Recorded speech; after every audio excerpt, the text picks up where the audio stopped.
મારું નામ હામદભાઈ જીવાભાઈ, ગામ બાડ, તાલુકો ખાંભા. પછી મારો છોકરો દીકરો રામભાઈ અને બે એના ગુરુભાઈઓ આવ્યા.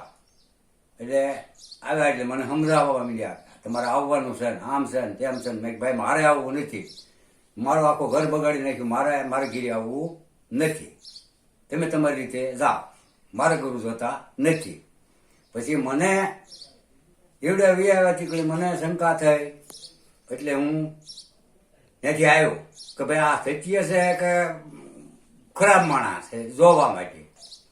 એટલે આવી લાકડી લેતો આવ્યો, લાકડી લઈ અને બે ગયો બીજે ઘેરે બેહી શાંતિથી સાંભળીને ગુરુ પ્રકાશ બાપાને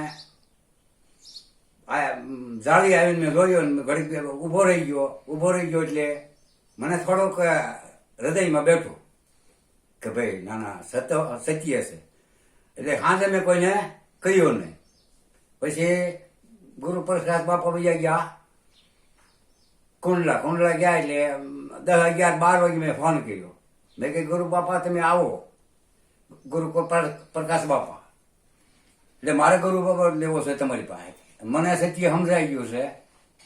આવ્યા એટલે હું એને દોડી લઈને પગમાં પડી ગયો. નકર લાકડી તો મૂકતો જ નહીં, ઘડી કે શેઠી મારી નાખો એટલે મારી જ નાખવા, આવી મારી મનોવૃત્તિ હતી. પણ એને દયા થઈ ગુરુ બાપા પ્રકાશ બાપાની. એટલે મારે લીલા લહેર છે અટાણે. છોકરા ભાઈ હવે મેં ગુરુ બાપાને પ્રકાશ બાપાને દયાથી મોજ કરી, ઉપદેશ મેં લઈ લીધો.